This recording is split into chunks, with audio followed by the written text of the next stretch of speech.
Good afternoon, everyone. Thank you for being here today. We are here to talk about the significant story. And of significance here is those recent burn scars along the Santa Barbara South Coast. So we have a number of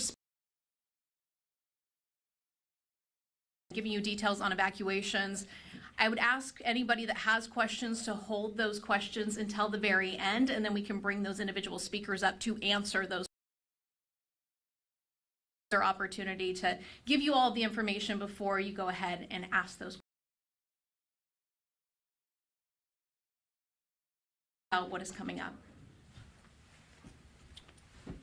Good afternoon and thank you. I'm Sheriff Bill Brown and I have an announcement to make. The National Weather Service advised the public safety agencies in Santa Barbara County that we are in a powerful event that will be a multi-hour storm that has the potential to cause major problems across the county, especially in the burn scar areas, fires in South County area. This widespread event will also likely the county. The National Weather Service has issued a flash flood watch. Inches of rain within 24 hours, with isolated areas of the county anticipated to possibly reach 10 inches of rain.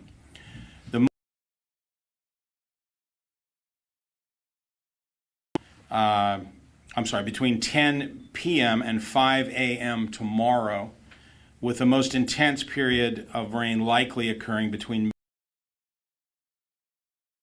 There is currently a flash flood watch and a coastal flood advisory that has been issued by, and we've been informed that the National Weather Service could issue a flood warning, a higher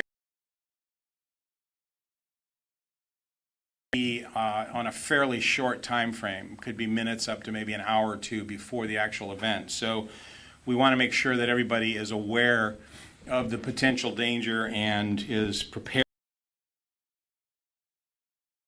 This rain event will likely significantly impact most prevalent being the burn scar areas. The problem that we are anticipating tonight is high winds, winds in the area of 50 to 60 miles an hour that in and of saturation of the soil, the potential for trees coming down, and the potential for increased rainfall in the foothill communities is of major concern. Please, trees around electrical poles, etc. This rest of the day and significant rain we have already had. The watershed in our county is in a saturated condition.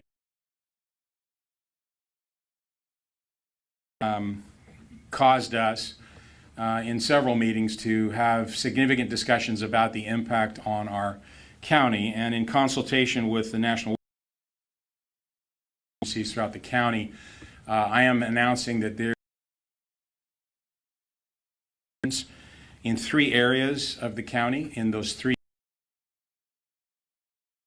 the largest in terms of numbers of parcels, followed by the Alisol, followed by the Cave. You can see behind me the orange areas which run along the waterways that come down into, this particular map is from Montecito and available on the county's website for the other 2 burn scars area as well. Is the internet to go to the county website and to address whether or not you are in the evacuation zone. In addition to the notifications that will be sent by the county, by the Office of Emergency Management through a wireless SBC, which is a system where people sign up and will get notified by sheriff's deputies and sheriff's search and rescue team in the areas where the evacuation or you may also hear messaging from vehicle, the emergency alert system, or a combination of any of those methods in certain areas. If you have any questions about what's happening, please do not call 911 if you receive an alert or notification, unless you have an actual emergency. You can get information from 211 or from the OEM, the Office of Emergency Management Call Center, at 833-688-5551. And those two methods should be used for questions that you may have. Or, again, go to www.ready, READY-SBC, for Santa Barbara County, readysbc.org for more detailed instructions and updates as the storm progresses. The Sheriff's Office website, sbsheriff.org, also has a link to emergency notifications and has a way for you to sign up for notifications if you're not already signed up for readysbc.org.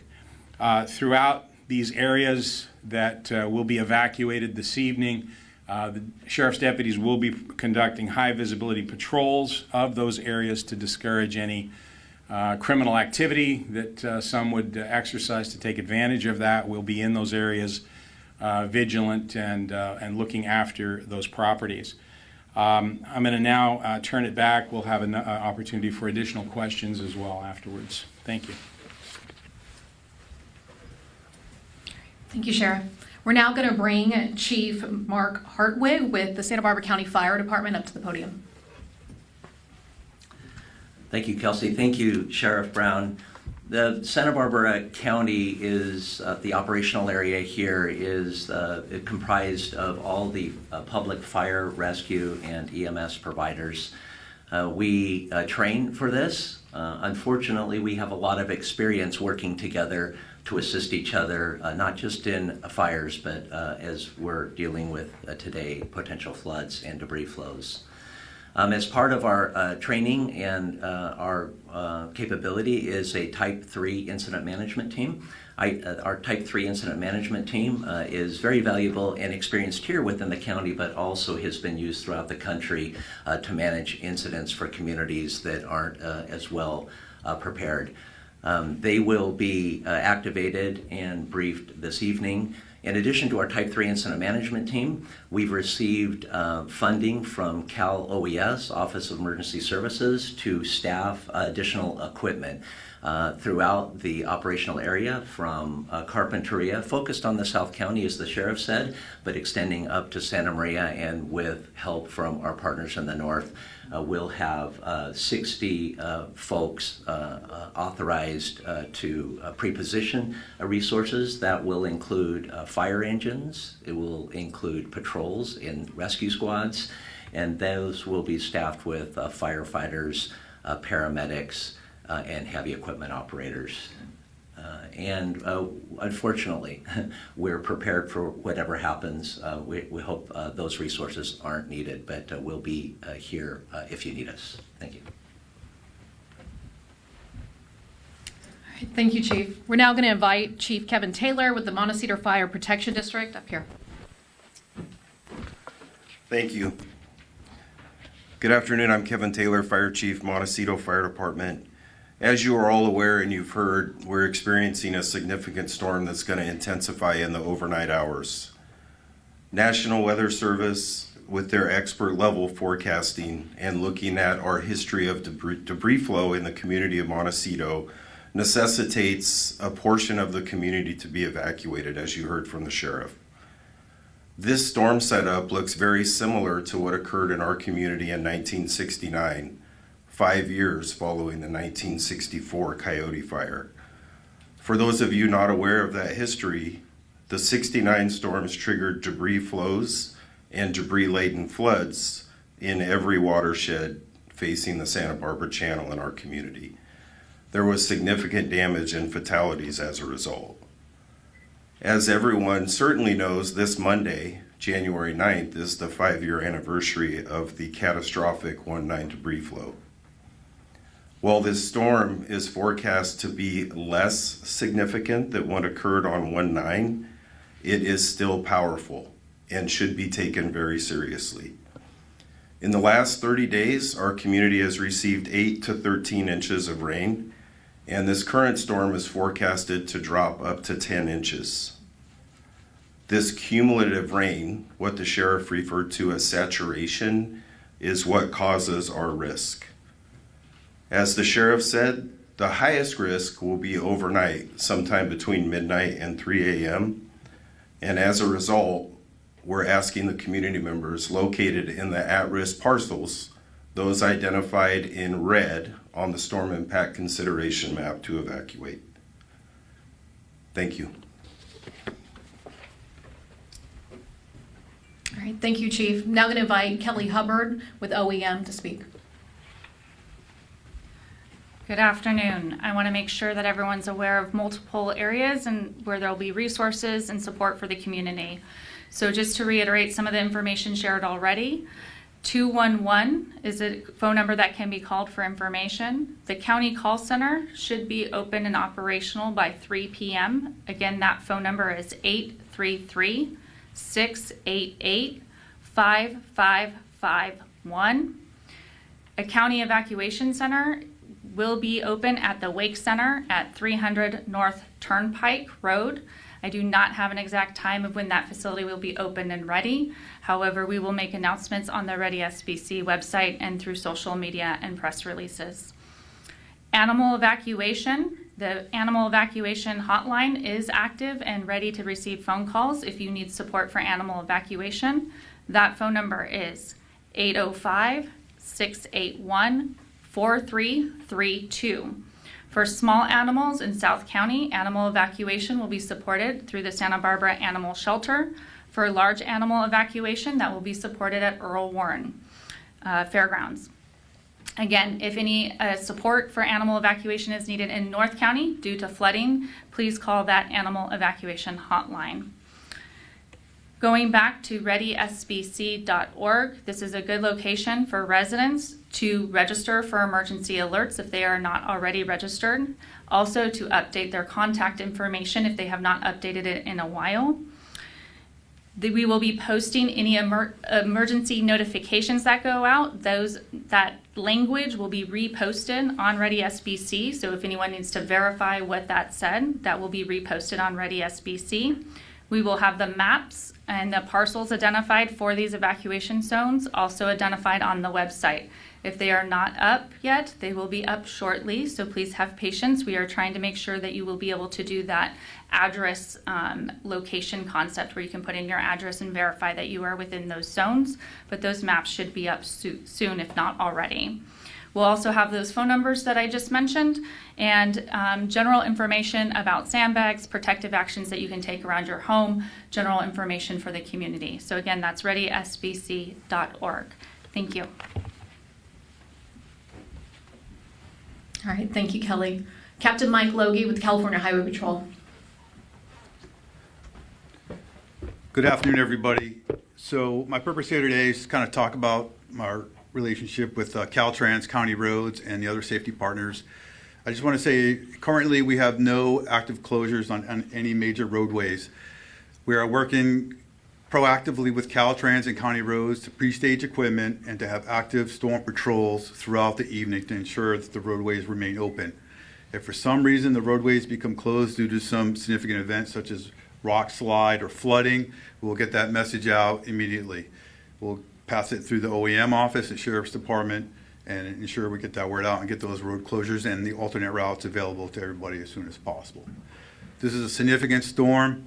The California Highway Patrol will be out in addition with the sheriffs also patrolling, ensuring everybody stays safe. But just a couple of key reminders for folks. If you do not have to travel once you're at a safe place, please stay put. Wait for the storm to pass. Do not use the roadways unless you're absolutely necessary and you need to do so. If you do need to go out on the road, please make sure your vehicle is in proper operating condition. And if you're driving, please ensure that you use proper safety. Slow down, make sure you don't go through deep waters, stop, turn around, drive alert. Please just take the time to get where you need to go. Allow extra time, make sure you plan ahead, have fuel, all of those things. Minimize your time on the roadway. If you find yourself in a minor accident and you can move off the freeway or off a major road to find a more safe spot so we can respond to you and provide those services, please also do that. For road conditions from Caltrans, you can go to, let me get the website here. It's roads.dot.ca.gov. In addition to our local CHP social media and the OEM and the county resources. That's all I have. Thank you. All right, thank you. We now have Supervisor Dawes Williams, Santa Barbara County 1st District Supervisor. Hello, folks. My comments are aimed towards those folks who are being asked to evacuate. I know, because I've been through the last 5 years with you, how dismaying this is. A lot of people wanted to feel like this part of their life was over. But we live in this beautiful place, and there are some consequences of living in this beautiful place, and that is that we have this risk. And I am urging folks to comply with the evacuation. If you live in that red zone, the one thing we should have learned these past 5 years is it is better to play it safe and to evacuate and to comply with the order. I know it's hard to hear it. It's a hassle. It's dismaying, but it's better to play it safe for your family, for your loved ones, for the future of the community. Thank you. And we do want to remind everyone that these evacuation orders and all of this information is at readysbc.org. It's actively being updated so that information can be distributed out to the public. At this time, I want to open it up to any questions there may be in the room. Well, Dave Mason, the News Press. So I have a question. I heard that there was some debris flow in Montecito today to the point that a boulder actually came down onto a car. So I was wondering if someone could address the status of Montecito. Thanks very much for the question, Mr. Mason. That is actually a piece of cobble that rolled off the hillside at the Cold Springs Trailhead. It occurred yesterday afternoon, and it's not uncommon in our community for the upper road system to be challenged by storms like this. It's separate and distinct from a saturation event, and so that's what occurred. Hi, John Magnoli, News Talk. I have a question for Chief Taylor, too, actually, about the status of Montecito. You mentioned that the risks are similar to the 1969 storm. Can you talk a little bit more about like what specific hazards would be expected? Yeah, most certainly. So in 1969, 5 years after the 1964 Coyote Fire, there was a very significant debris flow in the community. It was rare because it occurred 5 years after the fire, but it was the result of a saturation event. That's why we've been communicating to the community the last 3 years that we no longer have a rain threshold, a short duration, high intensity threshold for a debris flow risk. It's actually based upon the notion of a saturation event. The Weather Service defines that as 8 to 10 inches in 24 to 48 hours. We're going to see that with this storm. Therefore, we believe we're at a saturation event. So it's a very similar setup to what occurred in 1969. The areas at risk are very clearly identified as those red areas on the storm impact consideration map that was developed by a professional engineering firm that actually used modeling to evaluate our debris flow risk given the current status of the watershed. Thank you. Are there any other questions from the media at this time? Yes, I got another one. No. What about all the boats that are anchored out in the bay, in the harbor? And is there anything that can be done to get those boats in before they start to beach on the shore?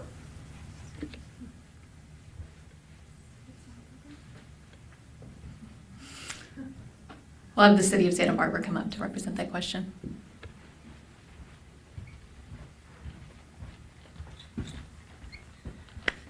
Kelly Gordon, Chief of Police for Santa Barbara. Our Harbor Patrol is making every effort to make sure that all the boats are brought into the safe harbor area.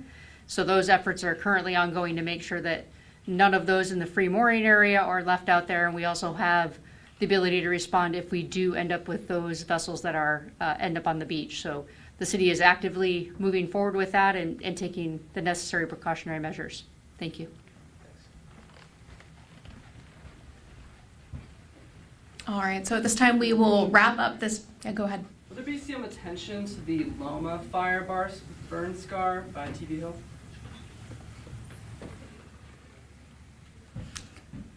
Santa Barbara City.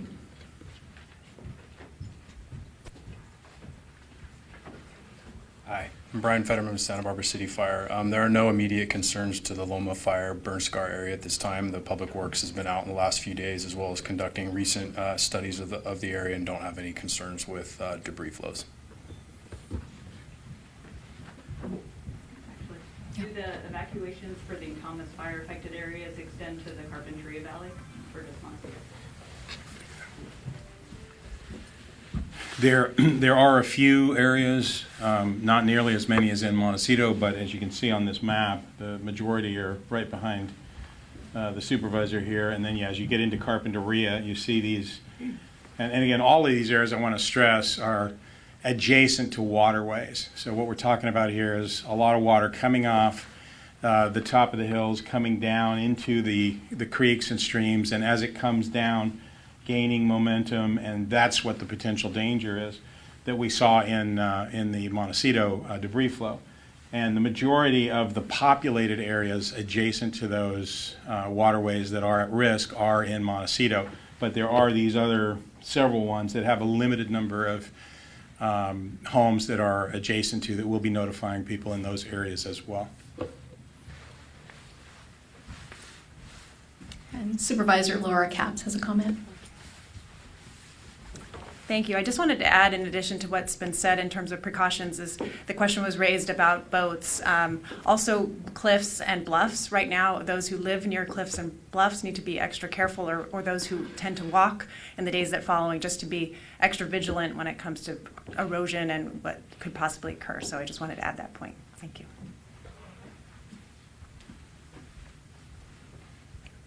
Any further questions at this time? I have a follow-up for Chief Taylor. So what is the status of Montecito at this point? What kind of condition is in? And how have the previous precautions that were taken following the previous debris flow, what kind of difference is that making? Thanks for the question. I guess first and foremost, the flood conveyance system in Montecito at this moment is functioning as designed. We're seeing clear water flows, which is an exceptional sign. However, there is still a bit of material that's available for mobilization up in the hillside. That said, all of the debris basins are cleaned out and ready to receive that material. We're the beneficiary of a brand new debris basin at Randall Road, a great community project done in record time that most definitely has a substantial impact on the amount of risk that the community faces. And then of course we have the ring nets that were generously provided through donations in our community. All of those together represent how we protect the community. However, as we saw during the 19 event and quite frankly in the 1969 event, sometimes the amount of material overwhelms that conveyance system, hence the evacuation order.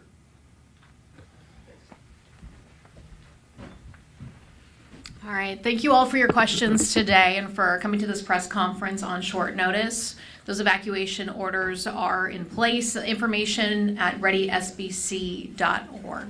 Thank you. Santa Barbara County leaders wrapping up their news conference this afternoon. They are issuing mandatory evacuations for folks living in or near the burn scars. The Thomas Fire, Alisal, K Fire burn scars. Sheriff Bill Brown says that any property that's adjacent to waterways, folks living near or very close in proximity to those areas are impacted by this mandatory evacuation, which goes into effect tonight.